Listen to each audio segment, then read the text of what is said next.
There he goes again. Yeah, baby! My little buddy here is exceedingly excited because he just switched to Central Pacific Bank. It's epic! Without CPB, I wouldn't have a leg to stand on. All the places we can go. Because it's so easy for someone like me, it's so easy for me to make the wrong choice. Yeah, you can definitely go back. Yeah. That was like first-hand nature to me. Yeah. That's all I knew. Yeah. I mean, so getting up every day to make the right choices, to do good and all that, for someone like me, that's hard. Yeah. So I got to battle the fight for do good. I got to battle the fight for showing all the man love. You know what I'm saying? I love you. You know what I mean? I was always a man with pride, cause hold those feelings in like that. You know what I mean? Now for me, showing all the man love, that takes a lot. Yeah. A lot, really a lot. Especially when that guy in your face calling you all that. You know what I mean? Like, for a man, like, the old me, like, oh, come like, you gotta show love, bro. Yeah. Got him.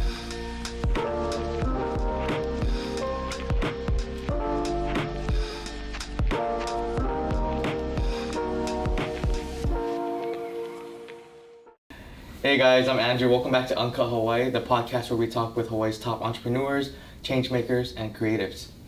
And I'm Kolby, and we're super excited. Today we have a very special guest. This is Kekoa Carvalho. He's the current Mr. Hawaii USA, a motivational speaker spreading a message about drug and alcohol abuse, and has an incredible story. I'm so stoked to have you on. And you just had a baby. Yep, I just did. Congratulations. Almost a month. How's that been? Been busy, real busy than I usually am. So waking up in the middle of the night, every 2 hours, I feel I know you guys can bond over having a... Yeah, I'm finally past that phase at least, you know? Yeah, so you were saying off air like he's your first boy, yeah? Yeah, my first boy. Aww, yeah. sweet. 4 girls before that. Yeah, Four girls? 4 girls. 4. So I get my boy now, so I'm good. Is it different having a boy? Yeah, it is different.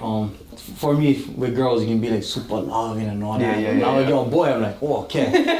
One month old. Oh, right now, I'm like, okay, go. All right, my boy, my son. But I still, love on him. Always show him love.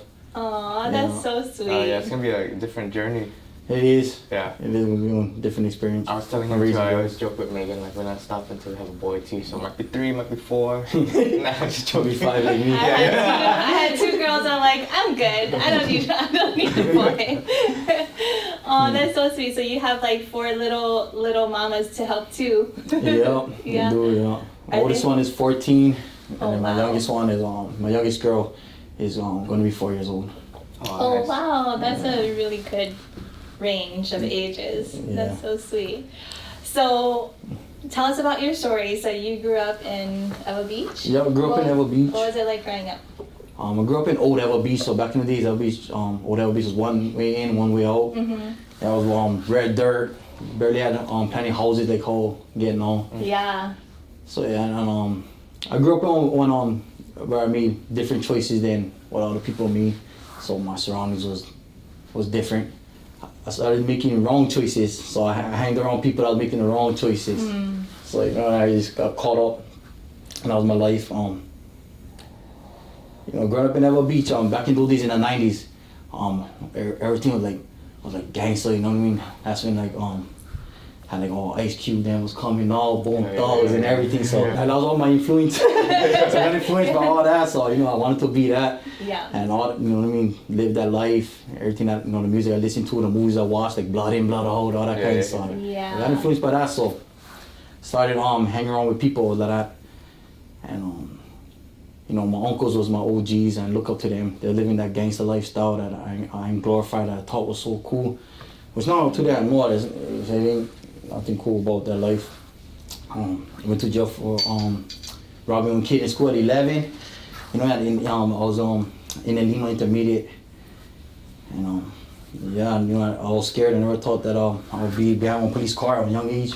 But, 11. Oh my gosh, that's how old my oldest daughter is. I can't even. To me, 11. She's still like a little kid. Like she's still a baby. Yeah. I can't even see my kids going through that. I don't like them go through that. So that's why I changed my life too. So growing up, that's kind of just like your surroundings. That's like kind of almost like just what you were used to. That was like normal to you, like that kind of life. Yeah. You know what I mean? Get kids that went outside and play games with their friends. That I went outside and I made wrong choices with the guys. I went outside and drink at a young age. the people I was hanging around with. I went outside and we robbed people. Was fighting a lot, and that's the kind of lifestyle I live. I thought that was normal to me. Thought that was always okay. I mean, I can totally relate to that, like growing up in the country, and it's like, I mean, I didn't grow up in Ewa Beach, but I grew up in Ka'u, which is like a pretty rough, people think of Ka'u as like this, like, people are pretty rough out there. I mean, it's country. And then it's like, and then like the more like tough you are, the more cool you are, you know, and like more respect you get. And so I can relate to that. Yeah, especially when you're a kid, you know, you don't know any better. Once we learn about, you know, like anything you learn, one bad habit, good habit, once you start investing into that more, that bad habit more, that's what you're so used to, it's become a normal thing. So yeah, especially when you're a kid. So at what point, like, I guess at what point in your life, like, did you start like seeing that, you know, like, oh, maybe this is not it. I know it's probably like tough to get out too, you know, but it's like once you realize, like, when was that first step? In 2015.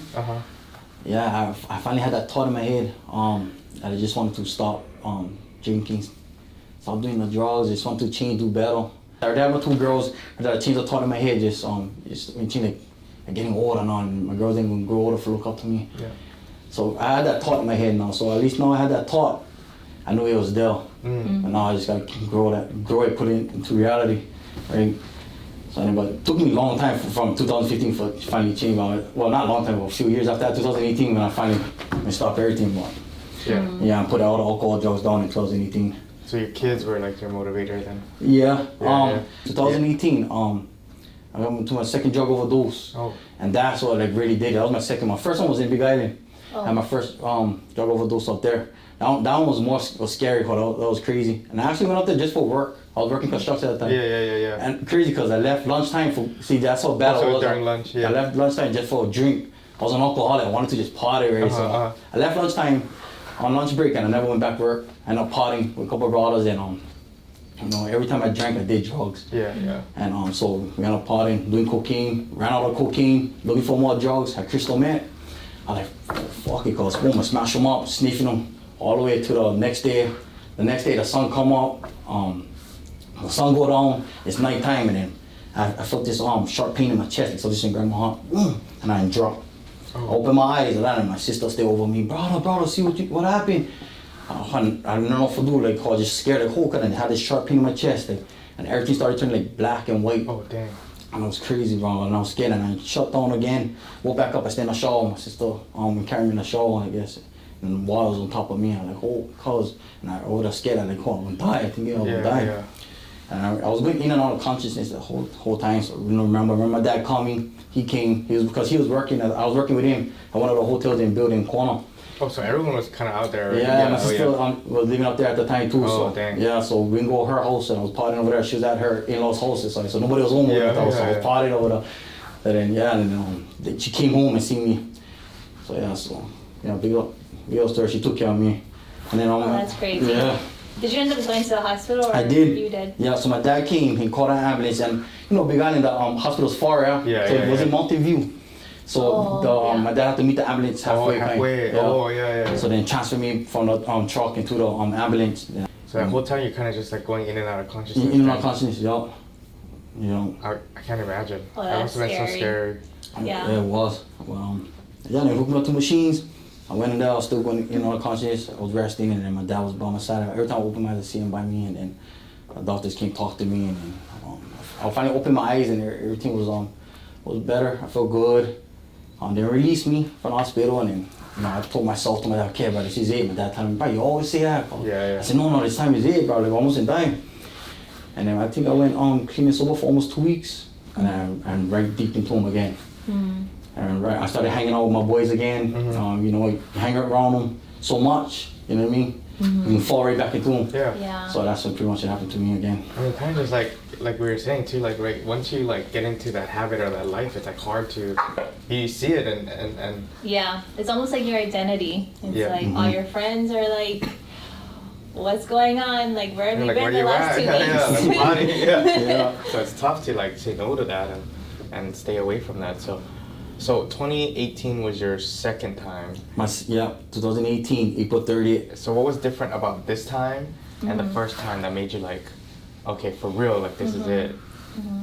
This time when I ended up in ER, this time was for cocaine. I just didn't sniff cocaine, but I guess I sniffed too much. I ended up in ER. This time I'm in prayer. Yeah. The first time I never prayed. Yeah. God wasn't even in my mind at that time. When did you find God? I always knew God. Yeah. Just never really Embraced it. fully. No, like I always just knew of him, kind of and I only prayed for him like when I needed it. Yeah. I'm also like when I was sitting in jail, like God, please, God, get me out of here. You know what I mean? Like that.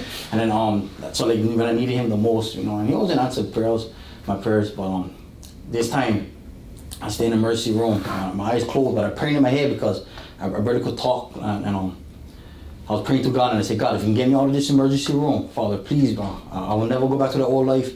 I'll put all the alcohol and drugs down, God, please, just get me out of this emergency room. I promise I'll never go back to life. I know I broke promises to you, but I promise I'll never go back this time, and this time I'll live by your word. You tell me what to do, God, I'm going to do them, cause no hesitation. Whatever you tell me to do, God, I'm going to do them. I promise, just get me back home to my kids. Please get me back home to my daughter. Boom, I opened my eyes, and everything was bright. And I had this overwhelming feeling like I get right now, but I was on good on a loving one. And right there, I knew God was with me, bro. And right there, I didn't hook up to the machines that I had for check your heart rate. So I was ripping them off. And the doctor said, "Bro, what you doing?" Like, I'm good. And I could see everything bright. So before I went in, I couldn't see color. I only could see black and white. So the doctors told me it was because of my body was so dehydrated that they were trying to find fluids in my body. And then sucking water on my eyes and stuff like that. Like, cause one, that didn't happen. But I said that's why probably the reason why you see black and white, because it's color. So when I opened my eyes, I seen color. I felt good. I just felt loved. I'm like, right there, God is with me. I cut. So I told myself, like, bro, once I get on with my kids, I'm never gonna do this again, bro. I mean, it's my second time. I'm not gonna get one third one. You know what I mean? Yeah. So bro, 2018, that day, I changed my life, and ever since that day, I haven't broke my promise with God. It's just one promise I haven't broke. Whatever you tell me to do, I go out and I do them. And so. Wow, that was 5 years. Well, 6 years Almost ago 6 now. years, yeah. Wow, Almost 6 years. wow. Oh, that story. Yeah, that's amazing. That's crazy. Oh, it just gave me chicken skin. Wow. So that was 2018. Did you ever have heart, doubts or anything throughout that time? It was incredible that you kept your promise. So that was 6 years ago. But was there any times during that period that it was maybe testing you? Yeah, oh yeah, sure. Oh yeah, of course. The beginning was the toughest. For me, not fall back. Remember, I relapsed after my first drug overdose. For me, not relapse again. I knew I couldn't be surrounded by that. So I had to stay away from my boys. My boys, that's like family to me. That they always all I knew growing up. They're the one that always there for protect me. Anything that happened to me, they was there, one call. So that's family. So I had to, and for me to be away from them, was hurting me too, because that's all I knew too growing up. So, but I had to, for me, better my life, I had to stay away from everybody. So I just stayed in myself. Me staying by myself, I got closer to God. My connection with Him got so strong, so connected. So He helped me through a lot of my withdrawals. That was the worst. I still was going in and out of hospital because of withdrawals. I said that was more crazy than my drug overdoses. I'll wake up in the middle of the night, tripping, my body shaking, crazy. My mom coming out, what's going on? I gotta go to the hospital. Go to the hospital, but I hooked to machines again, everything. And they're like, bro, you came in here just for a drug overdose, you doing drugs again? I go, no, I'm not. And then the doctor, you're just having withdrawals. I'm like, the withdrawals are the scariest. Yeah, it was happening often too. Yeah. Always it happened at nighttime, and then I told the doctor, so I was always going into the emergency room at nighttime for my withdrawal, and the doctor told me, nighttime was the time when you partied a lot. So now your body not used to without having the drugs or alcohol, so the nerve system was getting, your body didn't know how to react. They were telling me, so holy cow, That was because years of just being a certain way and your body just getting used to the rhythm of that. Yeah. I mean, when you were little, you started that kind of lifestyle, right? Yeah. So I drank from a very young age. In Hawaii, so like a backyard lifestyle. Your first drink, I believe, you get it from a family member. Yeah. You know what I mean? Uncle, auntie, like that. They go, turn out, boy. You know what I mean? Yo, drinking me, yo. So I drank from a young age, but the drug never come in until I was 13 years old. I first did cocaine. Wow. And then I was only sniffing at that time then, but at the age of 17, people was already living me on crack addict because I started smoking on them. And then so at 17 years old, I already was hooked on them. My drug of choice was cocaine, so I was drinking heavy already. And I only would do drugs when I drank, but I drank mostly every time I drank. Wow. You know, so that's all I had, everything in my system for years and years, you know. Yeah, that's crazy too, because now, I mean, we're skipping up forward, you know, we're skipping ahead to nowadays, but you're in the schools and talking with kids, and like, you're talking to kids that you, at that age, you were like deep into drugs and alcohol at that point. Do you ever like come across kids, can you tell that they're struggling with that? Yeah, and usually when I go to schools and I get all the kids, I can pinpoint them. I see the kids, the ones that remind me of myself. That's like, and those are the kids I like to talk to. The ones I'm comfortable with because I see myself when I was young. Yeah. I mean, I also go to a place like Bobby Benson. That's some treatment center for youth too. So I talk to the kids over there, and those are the kids I like talking to because, like I said, I see myself. And plenty of them is they all get the same thing in common. You know, the ones that the school called hotheads, the one that people called the loser, because they called me all those names growing up. I was a low-life thug, loser, bum, everything. The one they call that, they all get something in common, and they're looking for love. You know, same thing like me. I never know what love was growing up. In my household, it was always hard. I got that tough kind of love. You know what I mean? So we never know like real love. And that's what they all got in common. These kids don't know where is love. They're looking for love, and they find them all in the wrong places, and alcohol, drugs, with gangs. And man, they don't know that, they think that's love. Like it becomes a normal thing. Like we were talking about, that's a normal lifestyle because they believe that's what love is. So, you know, love is a big thing in my heart. So I always say God is love because, you know, whoever lives in God, God lives in them. And so I try to do everything with God. Like I said, and I broke my promises. So when God told me to go help this person out, go speak at this school, like the one, bro. Yeah, I was gonna say, like, what point of this journey did you hear that message, or like, you know, did you like feel that like need to like, I need to go out and share my story? Especially with the kids. Yeah. Yes. Such a powerful story. So in the beginning, I'm shy.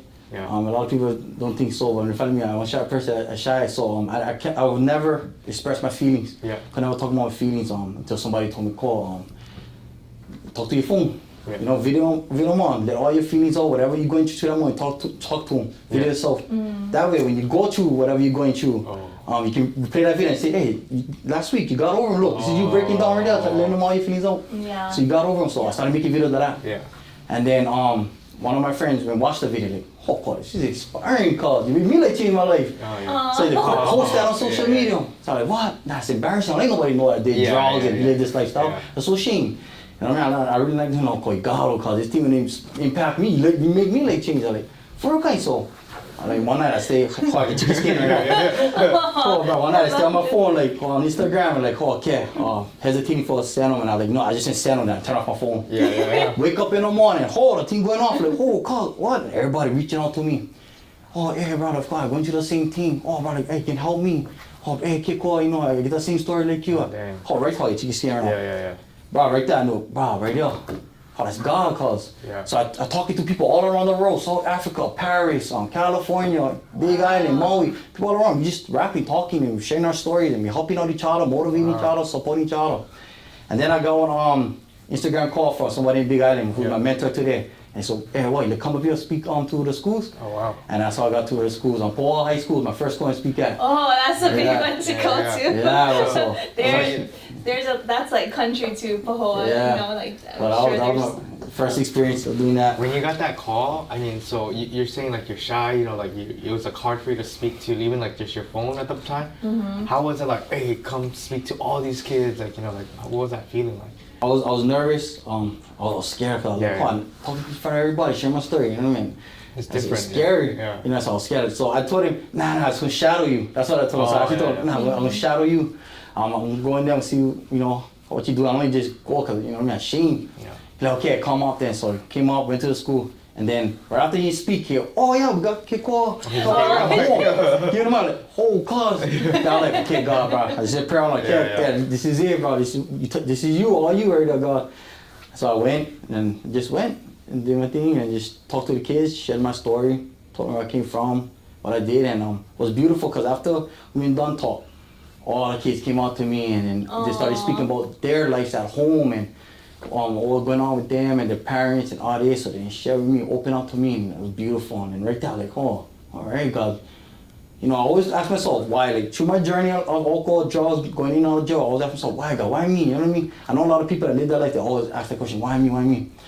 And now I know why. Now I got my why. That day, I seen how beautiful it was, and I found my purpose.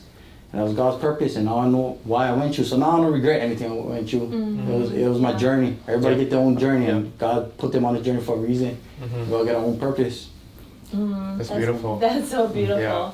Have you had any, do any stories stick out from like when you're going and talking with these kids? Can you think of any stories that, you know, of a kid who came up to you and like had a similar story or was going through struggles like you were, and that you're able to help this kid out? Yeah, I give plenty stories, and one that always stick to me is, and I tell everybody is I did my walk. I walked from Nanakuli Beach Park to Alamana Beach Park, and I did it for drug awareness. How many miles is that? Over 30 miles. Wow, more than a marathon. Yeah, so we did it. I know that was crazy, but you know, God, right? He said go do them, we do them. So I did that walk. After we did the walk, she made them on the news. One girl messaged me, and then she messaged me. She go, you know, thank you so much. You know, thank you. I just want to say thank you for what you did today. And I was like, oh hey, aloha, yeah. Hey, anytime, you know, it's all God. And then she go, no, Kekoa, you don't know what you did. My mom would turn herself, walk herself into the treatment center, into rehab. All because of you. And we've been trying for years. We've been trying for years and years and years to get her. And she hot it, she didn't listen to nobody. Yeah. But because she seen you on the news, when boy younger than her, when kid younger than her, did this for people like her, she said, no, this boy can do them. I can do them too. Oh, So, bro, I was like, oh, God. I was like, oh, right there, like, Wow. whoa, bro, that was hard, God. I see God, bro. You good, God, bro. It's all you, bro.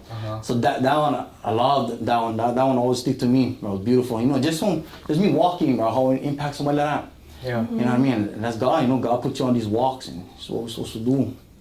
That's cool to see all the other people joining in with you too. Like when you do this, it's not like you by yourself, but people from the community are coming out and like bringing their signs and like people honking. Yeah. I love the support. Always encourage everybody to come get involved.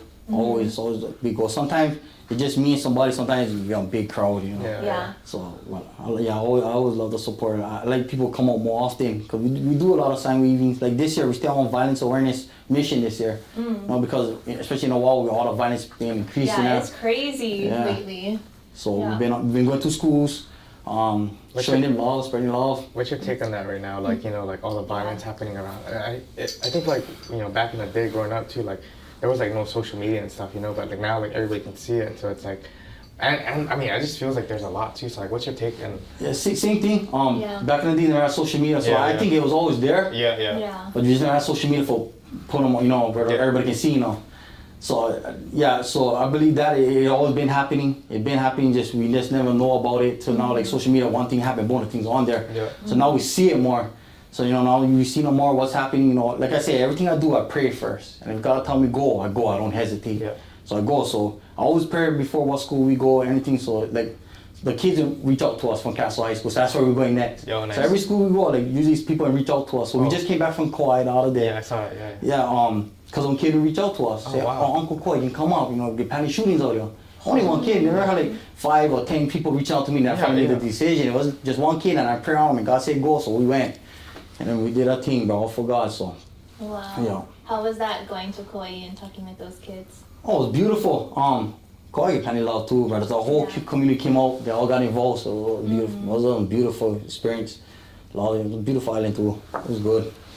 Yeah, no, that's a good, I never thought of it like that, where we're just seeing the violence more, but because I was just talking to a friend and I was like, doesn't it seem like it's just like increasing the amount of like shootings that we're hearing about, or like crazy stuff like throwing chemicals on people, and I'm like, is it just, I don't know, like is like Oahu or like Hawaii just it's like just like, getting especially bad? now, it's like even more important because everyone's getting exposed to it, you know, Yeah. like kids are like exposed to different things, like they see different things on social media. So Yeah. what's your message for that? Yes, to me, I think they starting way younger than I did. Now, like the kids starting younger, because that's what I see, and I think, I believe social media play a big part in that. Right? They see all these other people on social media that's famous doing these kind of stuff, smoking, vaping, drinking, and all that. Society that makes it look normal. So the kids think it's normal, so they're doing them way younger than I even did it. So, it's not their fault. I don't think they're innocent, bro. They just seeing what's happening on a normal basis, so they think it's normal for do. And I mean, like I said, everybody on their own journey. I tell the kids, you guys stand your own path. I'm not here for let you or nothing, but you stand your own path. Like Uncle's on his own path. It's your journey. You're gonna learn all the way like all I did. Yeah. You can learn now to you, cause. That's good, yeah. Learn now or learn later. Yeah, save yourself some trouble. Learn now. Tell us about the Mr. Hawaii USA. How did that come up? Oh yeah. So they messaged me, the owners of the Mr. Hawaii pageant, messaged me on Facebook and said, hey, you'll be good. You're on a good platform. Your story will be a good platform for the Mr. Hawaii pageant. And I was like, oh, no way. No way. So I go watching the YouTube video, watching the videos of all the guys that stay up top there. I was like, cause I cannot be on that. So I thought, nah, no, I'm good.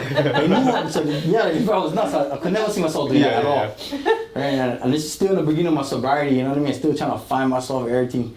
And then I asked my family. My family even told me, bro, that's not you. You're wrong. You're making yourself look stupid. I'm like, oh, fine, yeah, I'm not gonna do it. And then late at night, I said to myself, I'm trying to change.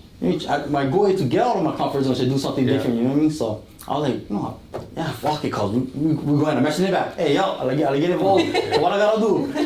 We're like, oh, right on, Kekoa, yeah. So they sent me the information, everything, and they came down to a wall, meet up with them, and I met up with all the guys around. And the guys that was all in the pageant when I first would enter was guys like I thought was better than me. Cause I don't judge nobody, but cause always too busy judging myself. I look at myself in the mirror and I always see that guy that I knew my whole life.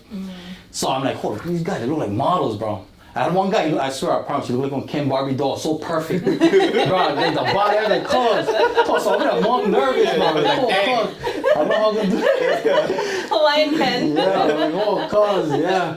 But yeah, I went and did it.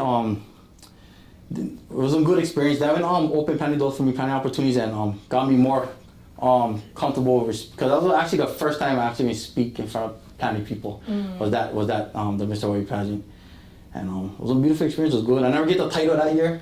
I guess because they told me look at the way I talk and walk like that. Pageants you gotta walk and talk and play the part. I never was like, I mean, I don't think I ever saw like a Mr. Hawaii like we see Miss Hawaii pageants all the time, but how is Mr. Hawaii different from like a Miss Hawaii pageant? So it's just men. So they get their formal, their swimwear. They call just like the Miss Hawaii same thing. And then you come with your speech. So same thing like that. And then but they try to look for like I said, the whole girls they look perfect. They look the part. So the first time I entered, I never get on. Second time, same thing, I never get on because they told me that I had to like walk, talk like that. But I believe you be true to yourself, stay to yourself. Everything, the thing what's supposed to happen for you gonna happen. So I was like, no, I'm not gonna change. So I was like, talk how I talk and walk, how I walk, you know what I mean? Like how everybody walking. So I was like, man, I'm walking and I walk. So it was kid up. Second time I entered the pageant, I never get the Mr. Hawaii title again. The third time was a blessing. So they told me, they go, Kekoa, you deserve the title. I said, out of all the Mr. Hawaiis we had, they said, you're the only one that always went out in the community and actually did something with your title. So pageants, before you go into a pageant, you get like Mr. So I was Mr. Oahu. First year I was Mr. West Oahu. Before you get the Mr. Hawaii title, they give you a title already. So so I was just representing that title. So the first year I went on Mr. West Oahu, so I was representing that title all the way for about 2 years. Then after that, I went again, I was Mr. Oahu. The beginning of this year, they had a meeting for me up in Maui. I was on dinner, it was a surprise dinner. So I fly out there, we go there, they drive me, take me to go to the dinner. And then they surprised me with the title. They say, no, Kekoa, you deserve this. So they never have competition for me or judges because they knew I wasn't gonna get them because I'm not gonna change. But they say, Kekoa, you deserve it, bro. You know what I mean? All these years you kept coming. So blessings. So that's how I start everybody, because no change for nobody, because what else was happening? What else happens? So what happeny cause for you? I mean, keeping yourself, bro. So basically, this game that I said, you deserve it. Hell, you missed the wine. I was like, oh, God, I was so excited, like, wow. Calling my mom, bro, look what this is why they want to come in. Surprise me. They're like, wow, everybody trip out. Oh, that's a strong message because it's like, yeah, just stay Yeah. true to yourself. Be That yourself. is so good. I love that story. I'm Especially like crying since- again. yeah. Oh my gosh. Especially since you had all these outside voices being like, hey, you gotta do this, you gotta do that to win. Yeah. But it's like, nah, like, stay true to yourself. Yeah. It's easy to change for, you know, like you want you go into it wanting to win. Like, you know, we're not going just to loot, like to not win. Yeah, Like yeah. you're And that's why you aiming kept going to back win. too, right? Yeah, Yeah. because they kept asking me, so they wanted me to come back again because I brought more guys like me. Oh, nice. So more guys that was on like probation, inspired. Yeah. guys that came out of jail. Nice. Now they ain't doing magic because they Yeah. thought they could never do. Yeah. And guys that did 10 years in jail, everything, they come out, oh, they do that too. See you do it, we can do it because all Oh, right. that's crazy. Yeah, So you're like Wow. inspiring like all types of people. Yes, I love so that's why they that. wanted me to come again and then Yeah. this year, the beginning of this year, they didn't go surprise me with that. Sick. Yeah. Wow. So what is next for the Mr. Hawaii USA? What do you go to like national? So in July or August, I think they're gonna have the competition, and I give up my title to the next person who win. Oh, okay. Yeah, I told my Don already. That's why I told him, you know what? I gotta focus more on my journey now. I told him that journey I done already. I'm good. I told him, thank you guys, bro. Yeah. It was beautiful, but yeah, I done. So I already forgive up the title. Yeah. Yeah. Oh, I love that story. Yeah, Oh, that's that just cute. gives me chicken skin. What do you have coming up for like this year? What are you looking forward to this year? I mean, continuing to speak with the kids, and I know you're going down to the Capitol today, Yeah. So supporting issues. same mission is every year. God's mission. Whatever you tell me to do, a goal. So it might sound crazy, but God talks to me. So crazy. Some people think it's crazy, but when He tell me to do something, I just go. I pray on it, and if I get that feeling, like that, like when I change my life, that overwhelming feeling, I always feel that, and that's why I know I'm where. Like I get in right now. This is where I'm supposed to be. Yeah. I mean, it's my first podcast. I mean, I turned down planning respectfully before, but like I said, I get that feeling. God didn't lead me up. So He can continue leading me where I gotta go. On the mission I gotta do. So yeah, we get a couple schools lined up. We can go Big Island in April. So yeah, just keep doing what I'm supposed to do for Him. What do your girls say? I mean, so when you were not sober yet, your girls were young. Did they really understand what was going on then, or were they old enough to understand? Yeah, my oldest girl went through a lot. She was my first, so I was still doing my holiday things and everything. She was always around when I was drinking and everything else. So she's seen everything. She went through everything. So now she gonna be 14. And when I changed my life and doing all this, she always tells me, "Oh, Dad, I'm so proud of you." Like, Oh. you know what I mean? Like, and then she always talks. Everybody else when they hear she talks, good about me, like all the things I do.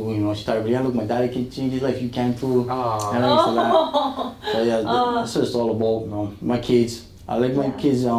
See this man right now. Yeah. I like to know. Especially my youngest ones. My oldest one know who I was. Yeah. My youngest ones they don't know, and I like them don't ever know who I was. Yeah. Let them know this guy. Yeah. Big motivators. Yeah. Oh, I'm like a God mess is right good. now. Yeah, no, I can connect with that too. Just like your life changes when you have kids. Like I just had a daughter 5 months, and it's like for the past even year when you find out you're having a baby, it's like, okay, how am I gonna change my life? Because now it's like, okay, now your life, like someone else is gonna look up to you, and it's like someone that someone you gotta take care Relying on of, you. and Yeah. preserve their innocence, but then also teach them, and I don't know, it's crazy. No, yeah, because we are the first people in our kids' life, the first one we see every day, everything. So we become their role models. Yeah. No matter what, we always are our kids' role models. They're gonna look to us as their role models first. Like my role model is my dad. Yeah. And I mean he was a big influence in my life too, because he went to jail. Yeah. He came on team. And my dad, they call him Mr. Aloha and everything. I got Kekoa pure law because of him. And when I got to do everything, you're doing with pure law, not just a law, pure love. You know what I mean? So I was like, oh yeah. Because he and him too, he was crazy back in the days. He went to jail, he had learned patience and stuff. I came out and he was a whole different man. So now I tell myself, like, that guy can change and do what he do now, working hard today and being the person he is. Like, I still trip out today. I like, bro, I can't do. So, Yeah. Wow. Yeah. Is that something that he tells you is pure aloha, like pure love, pure aloha? He always just refer to that like because he always show people love no matter what. Even if they showing him negativity or hating on him, he always show love and say that's pure love. That's the pure love you gotta show when you know when somebody eyeing you out, you know, especially in Hawaii, you know, growing up, somebody looking at you, that's fighting kind of stuff. Yeah. Like, oh, what you looking at? What? Oh, you money? That's what say, no, it's like somebody looking at me like, oh, what's up, brother? Hey, and they're not gonna shock her back. So they know, old me be like, oh, you're not gonna shock her back, but now it's like, it's all good, brother, because he needed it. Those people need them, man. Wow. So that's pure love, right there. You know what I mean? You gotta show love. Especially more where it's not shown in, so you know where it's easy for show heat. That's where love needed the most. So you know. Yeah, I mean that's kind of like the overall theme for like like just showing love, because sometimes people just need that. Yeah. And it's like how that little thing could like change their lives and like the trajectory of their lives. So Yes, that's awesome that you're going around and spreading the message and your story and all that. Yeah, that's such a powerful message, especially to the kids who you don't know what's going on in their homes. You go and like you're in front of all these kids, but you don't know like their story, and you don't know like something that you say might trigger something in them, and they might not even tell you. It's just like you're putting out all this aloha and all this goodness and hopefully it's like lands somewhere. Yeah. I mean, that's so crazy. That's so cool. Like, Do you ever like you go to these schools and whatnot, and like or people like reach out to you and stuff like that, and like they tell you about their story? Do they ever like update you, or like you hear and you like Yeah. So like I just had them recently. A lot of people message me on social media, so Instagram, Facebook. So I talked to one guy 3 years ago. Yeah. And he said, "Why, Kekoa, you make me wanna change my life. Yeah. Today I'm gonna start my day for do soul, put the alcohol drugs down." And then look, 3 years later, he used to message me, "Hey, cause 3 years clean, thanks to you, Kekoa." Yeah, so I get those a lot, and all God, it's no cause God, but not me, bro. I was like, he didn't cause, no cause you, no, bro, all God, but bro, I'm proud of you, cause it's not easy, it's hard. Like I'm gonna be 6 years in April 30th, I'm gonna make 6 years, and I still every day. Yeah, it's a battle. Everybody tell me, "Oh, it must be easy now for not drinking all that." I go, no, cause that saying in recovery, it goes, "Oh, it gets easier." I don't believe that, because it doesn't get easier, but what happens is you get tougher. So maybe that's why they say it gets easier, but you get tougher because the battle just gets strong, like more tough. So you gotta get stronger for the battle for tomorrow. Cause today's battle not gonna be the same for tomorrow. The tools you use today, I can't use the same tools for tomorrow's battle. It'll come out different with a different approach. Dang, that's a good That's message. so good. You don't. It doesn't get easier. You get You tougher. get tougher. Yeah, that's that's huge. good. Do you notice that there are certain times or places or that is like a little bit tougher to like, Family remain parties. family parties? Yeah, or like holidays or like I don't know. Have you noticed any?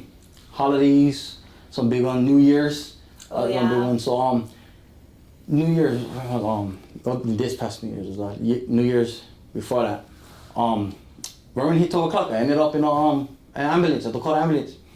I was around everybody drinking. My body was so into shock. So I thought I was dying. So like I go in a shower, take a cold shower. Like my body was just feeling weird. Like I was felt like needles were just stabbing me everywhere, kind. And my body couldn't stop shaking. It was just like every time I tried to make it stop, it couldn't. It was just. But she's like, "Oh, what the hell?" So the ambulance came, everything. They told me I had an anxiety panic attack. Oh, I see. Yeah, so in the beginning of my withdrawals and all that kind of, I had a lot of those. See, I never did know what it was. I never know what panic attack was. I didn't know what exactly. I was too busy hiding my emotions and those feelings with alcohol and drugs. Every time I felt one way, I drank. Every time I felt this feeling, I drank. So I never experienced it head on sober. And that's the battles I face. Now facing my emotions head on sober. That's one of the big battles, yeah. So speaking of that, when I was had that panic attack, that was scary. But they told me that anything could have triggered it. I told them that I was a recovering addict, and they say, "What, people smoking, drinking by you?" I go, "Yeah, all the things that I did." My family was all doing them around me, and so I kept hiding in the house and being away from it. They go, "Oh, come outside!" Like, so I go outside. So my thing is I drink plenty of water and then I eat plenty of treats, so brownies, cookies, and all that, which keep me going. So just keep me busy. Oh, that makes sense. And that was just this past New Year's? Yeah, the past New Year's. Wow. So even 6 years later, you're still trying to figure out your body and like how to deal with those things. Oh, that's super interesting. So you don't even do like coffee or anything like that? Yeah, I just learned this year that I can get, because I don't do caffeine. Yeah. Because I don't think make my body feel it and all that, and I'm gonna get addicted to that. Yeah. So, but I just learned I can get them decaf this year. Oh, Oh, yeah. So now it's, Yeah, so I like caramel macchiato decaf. Oh, So I always There you gotta tell them, hey, make sure decaf, right? yeah. So yeah, so I drink that once in a while. I don't know you could have them without caffeine. Yeah. You can get the sweets. Yeah. Yeah. So yeah.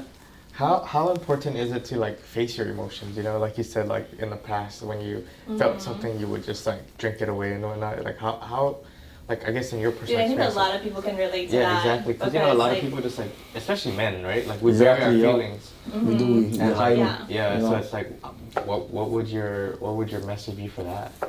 You know, I was in living life where you always gotta be tough. You show tough. You show any weakness. That's Yeah. where I come from. It's like you show love. That was a sign of weakness. You know, I always was told by my OGs and my OGs, my uncle. You know, there was gangsters. They lived this lifestyle, like gangsters. Yeah. Like so, they always say, "Call don't show love, cause showing love will get you killed." That was the saying. So you kind of be nice to somebody, nothing. So I was living that as a kid. Now I know. You know what I mean? That doesn't get you killed. Yeah. Actually save your life and save other people's life. Love is a strong thing. Hate is what gets you killed. Hate is what hurts you and all that. But there's no, now I believe and I know there's no such thing as being too nice. You know, there's no such thing as love gets you killed, nothing. You know, love is, look how strong love is. It saved my life in 2018. Yeah. Because love is man, love did that. You know what I mean? Hate brought me there.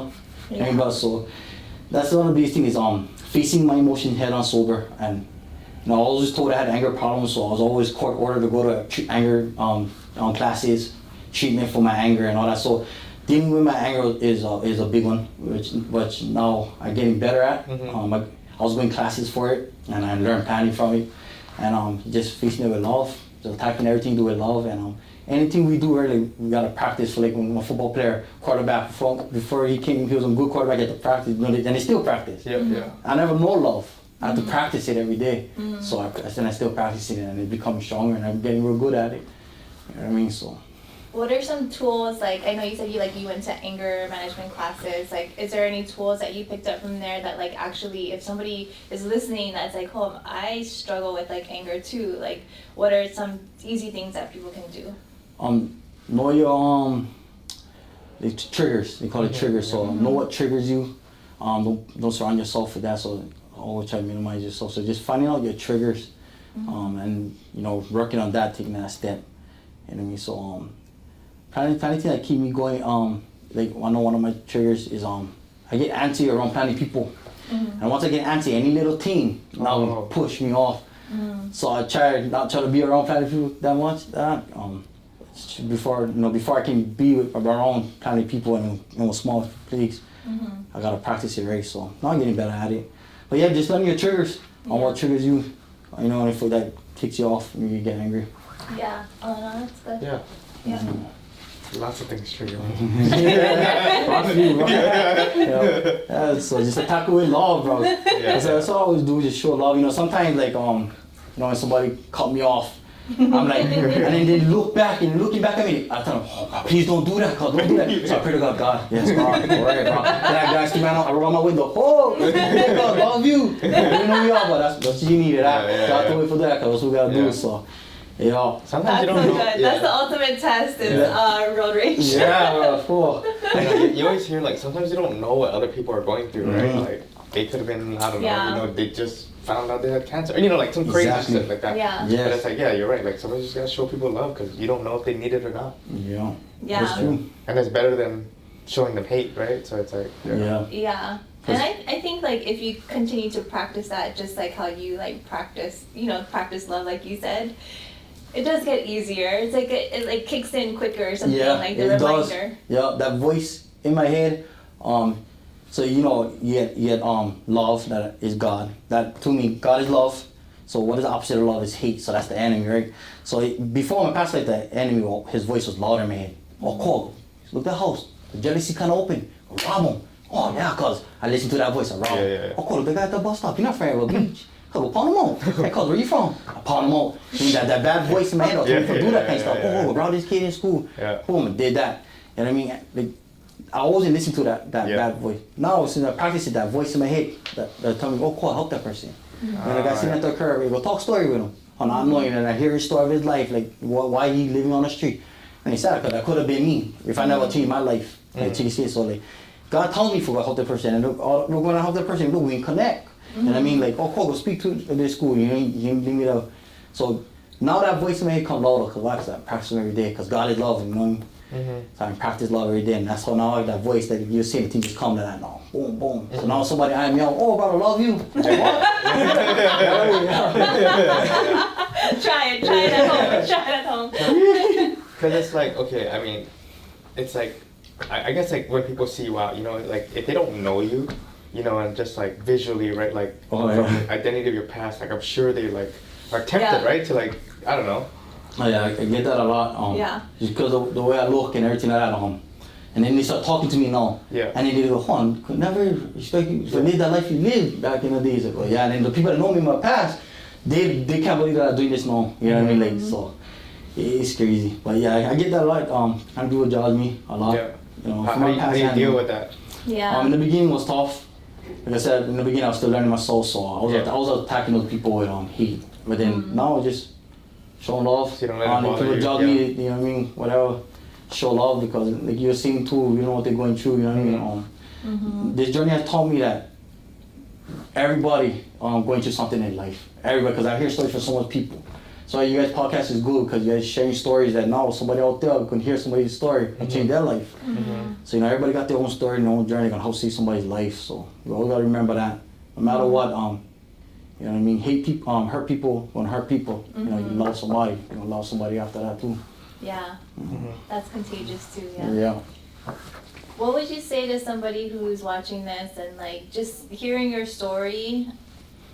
What would you say to them who might be struggling with like trying to get sober or trying to turn their life around? Because you live a completely different life today than you did 6-7 years ago and before that. 6 years, yes. Yeah. Like, what would you say to help motivate that person to like finally do it for good, like make that change? Just continue to be yourself. You know, even right now if you're stuck and you saying there's no way out, there's a way out. Just continue to be yourself. Don't follow what everybody else is doing. Don't get caught up in all that. Continue to be yourself. Even if what you want to do might not be cool to somebody else, but that's cool to you. You do that cool thing that you want to do, bro. Even though if your friends didn't think it's not cool and they're gonna shame you for it or anything, and let them go. You know what I mean? You do you. I mean, that's one thing I learned on my journey, is that I gotta do things what I love. And I mean, I was always so busy trying to be like all the people, like I said, my OGs, I wanted to be like them, that I got caught up. I wasn't being true to myself. I said, I'm a loving guy. I give him a good heart. Yeah. So you follow your heart. I always say, you follow your heart, your mind will follow. So yeah, to be true to yourself and follow your heart, because your heart never gonna lead you in the wrong direction. I was just listening to something like, once you let like the opinions of others like affect you like heavily like that, you're never gonna change. Yeah. Because you're gonna be too busy thinking about what they're thinking about you instead of what you want to do and what you're passionate about. Yeah. I catch myself doing that a lot. Yeah. Especially late at night, my downtime. And you know, social media. Yeah, especially you get to come up. Yeah, time to get the opinions, so I get the hate messages, the hate comments, all that. And I learned to ignore it time to time, and sometimes I think about like, oh, wow, like, how are you gonna do that? You don't even know me. Yeah, exactly. Like, bro, what? Because, wow, I don't even know who you are. Yeah, Why you say that about about me? like Like, that? Yeah. you know what I mean? And it hurts, bro. I human call it, so it hurts. I sit there and think about it. Yeah. And like, bro, what? And I tell myself, why I think about that? Why let them get to me, bro? Why let them get to me? And then I found out why. So I messaged the person back. I told him, bro, I love you. I don't know who he is. You don't know me. I don't know you. I'm gonna tell you right now, I love you, cause I love you. And right there. What can you say to that? You know, like how yeah. are you gonna like continue to hate somebody who says I love you? Yeah, so I love God. God is love, man. It's just the beautiful, most strongest thing that ever can happen to me, can happen to anybody. You know, it saved my life. What about to like family members? You know, I have like lots of family and friends who like it is so heartbreaking to watch somebody that they love go down this path, and they're like the ones picking them up from the hospital or like trying to say the right thing to get them to quit. Like, what would you say to like a family member who's going through that? Like, what is there anything that they can say to help them along their journey to like try to get sober? Yeah, so you know, a lot of families come out and reach out to me about that, and I just tell you, it sucks and it hurts for seeing somebody you love so much going on that road and there's nothing you can do about it. Because reality, there's nothing you can do about it. You know, my family member, my mom, especially my mom and my dad, they were trying for years. Yeah.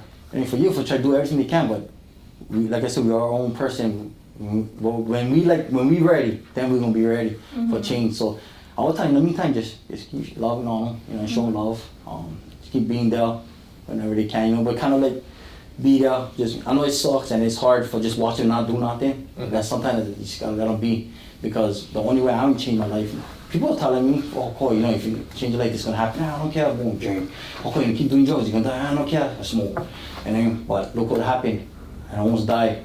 You know what I mean? That what took me for finally changing my life. I'm not saying like, you know, wait till that. I mean, what? Yeah. But when it's our time, we will know. You know what I mean? It's sad and it sucks, but they stay on their journey. Yeah. Everybody get their own journey, and you cannot pull somebody out their journey because maybe God put them on a journey for a reason. Yeah. You know what I mean? So.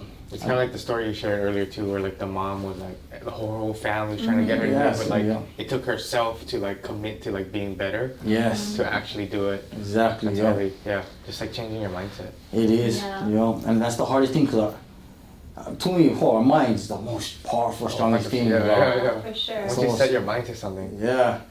And commit. That's why, like, you know, like when you drive on the road, you see homeless people, or you know, the ones we call chronics, they're talking to themselves. Yeah. I could have been just like that. The problem is, like, everybody was saying, like, oh, you was almost down that road. Like, if you never stopped, you would have lost your mind. Because I was losing a little bit. Yeah. Remember, I was fighting it badly.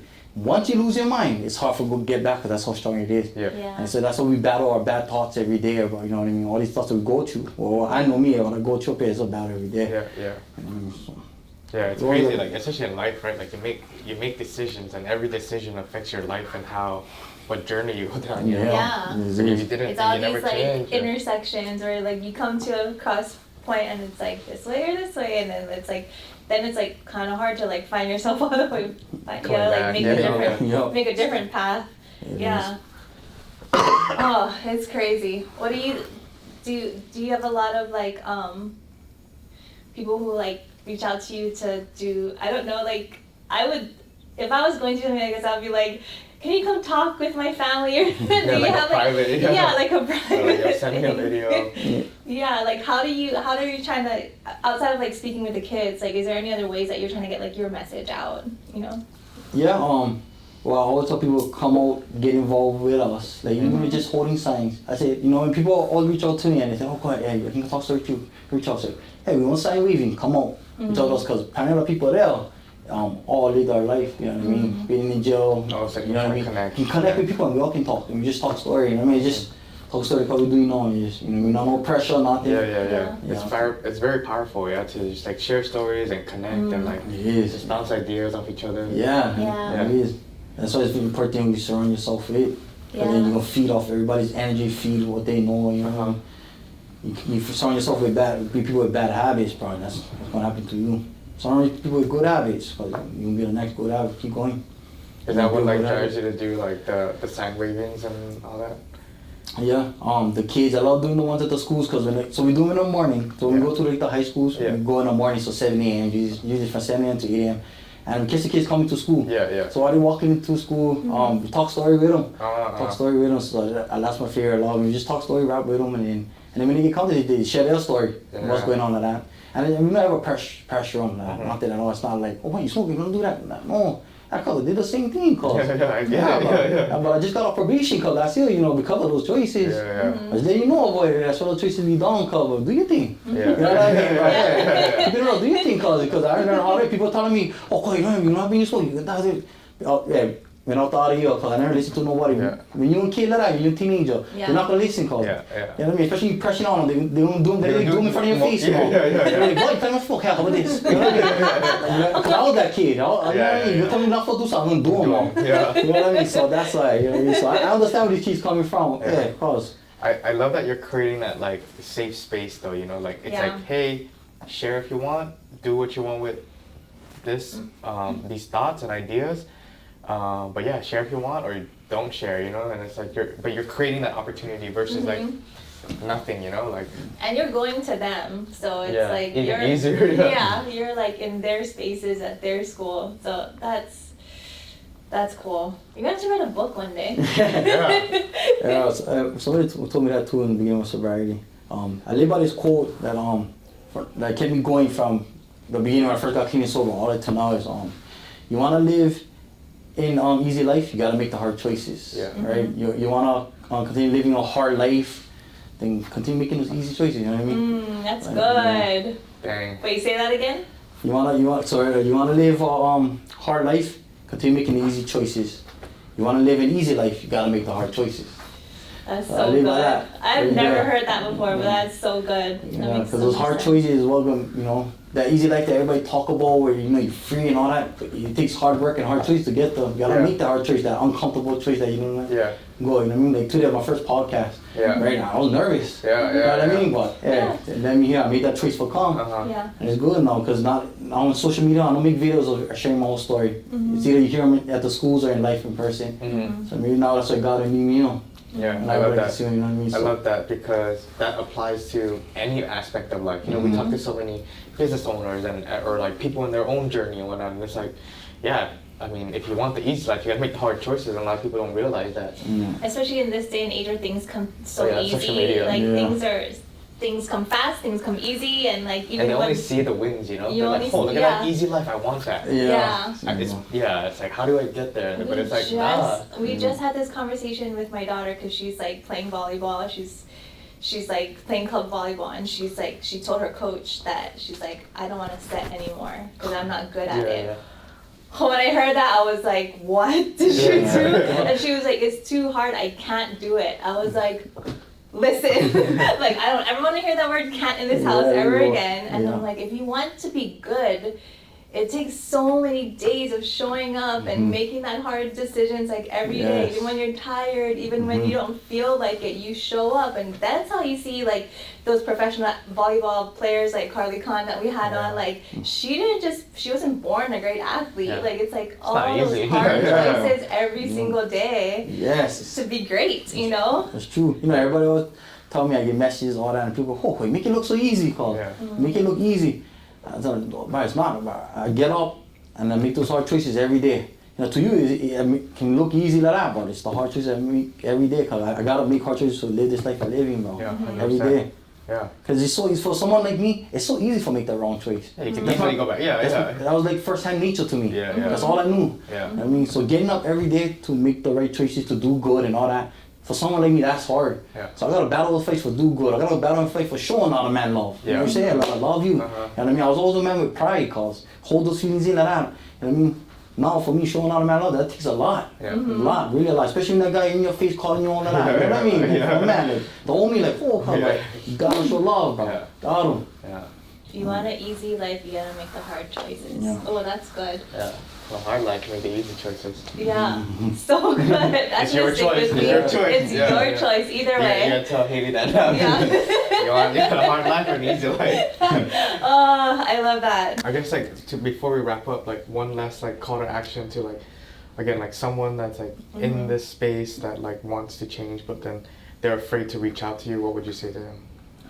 Don't be ashamed. Yeah. Don't be ashamed. Cause shame will stop me from doing a lot of things, for even bettering myself. So don't be ashamed, bro. Just go after anything that's gonna be better yourself. Don't let shame stop you from bettering your life. I love that. Make that hard choice. Make that our choice, bro. Yeah. Yeah. No, thank you so much for coming on and sharing thank your you, story. guys. I Yeah, thank appreciate you it. so much. So Kekoa is Kekoa_pure_aloha Yes. on Instagram and Facebook. Yeah. Is it the same? No, just Kekoa Carvalho. Okay, on Facebook, yeah. Okay. And yeah, I'm excited to just continue following your journey and see how many lives you touch and how many people you inspire. And I've been crying all morning, honestly, listening to your story. So Thank it's a you. powerful one. So thank you for saying yes and coming on. Yeah. Thank you so much. Yeah. You guys got it good, bro. God is good. God God is is good. good. Aloha, guys. Thank you for watching this episode. Don't forget to like, subscribe, comment, follow Kekoa, and yeah, stay tuned. Bye, guys.